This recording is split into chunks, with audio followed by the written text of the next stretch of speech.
आता उपमहापौरांबद्दल बातमी। उपमहापौरांच्या बंगल्याच्या मागणीला महापौर ऋतू तावडे यांनी पाठिंबा दर्शवलेला आहे। पश्चिम उपनगरामध्ये विविध ठिकाणांसाठी आणि बैठकींसाठी मुंबई शहरात येताना प्रचंड वाहतूक कोंडीला सामोरं जावं लागतंय। यासाठी उपमहापौरांनी शहर भागातील अतिरिक्त आयुक्तांचा बंगला मिळावा अशी मागणी केलेली होती। तर राणी बागेला लागून असलेला महापौरांचा बंगला आणि त्याच्या शेजारी अतिरिक्त आयुक्तांचं निवासस्थान आहे।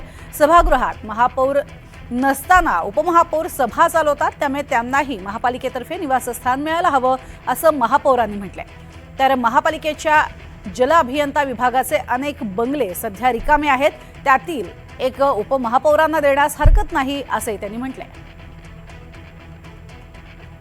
त्यामुळे एकीकडे दहिसरमधनं मुंबईमध्ये पोहोचायला म्हणजे अर्थातच महानगरपालिकेत पोहोचायला उशीर होतो, कारण ट्रॅफिकचा प्रचंड त्रास सहन करावा लागतो असं उपमहापौरांनी म्हटलेलं होतं।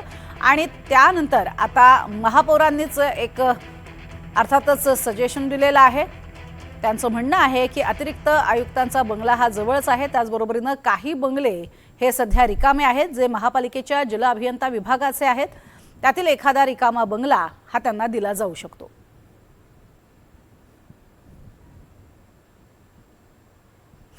आणि एक नजर टाकणार आहोत जिल्ह्यातल्या आणि तालुक्यातल्या महत्त्वाच्या घडामोडींवरती। बातमी तालुक्याची, बातमी जिल्ह्याची मधून।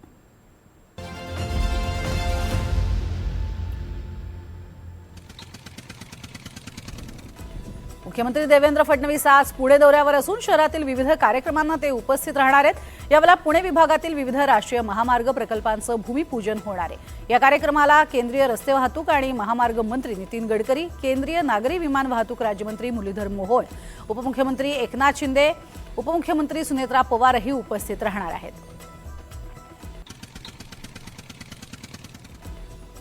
जयंत पाटील आणि एकनाथ शिंदे यांच्या भेटीचा फोटो समोर आलाय, मात्र या भेटीमागे कोणतेही राजकीय कारण नसून ईश्वरपूर नगरपरिषदेच्या नगराध्यक्षांच्या अपात्रतेसंदर्भात भेट झाल्याचं स्पष्टीकरण जयंत पाटील यांनी दिलंय।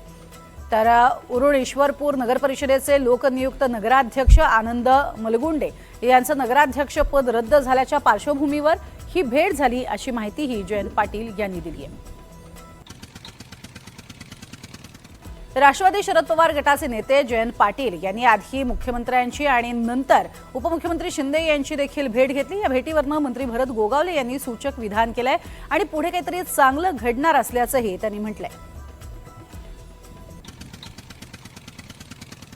शरद पवार आणि अजित पवार गटाच्या संभाव्य विलीनीकरणाच्या चर्चांना वेग आलेला असतानाच भाजपनं आपली भूमिका स्पष्ट केल्याची माहिती समोर येते।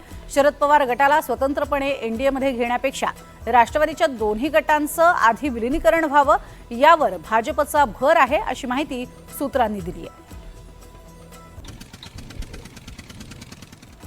उद्धव ठाकरेंच्या शिवसेनेच्या वतीनं आज नागपूरच्या रामनगर इथल्या राम मंदिरात दुपारी 4 वाजता रामरक्षा पठणाचं आयोजन करण्यात आलंय।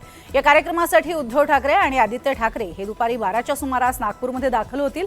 दरम्यान खासदार संजय राऊत मागील काही दिवसांपासून नागपुरातच आहेत, ते सकाळी 10 वाजता माध्यमांशी संवाद साधणार आहेत।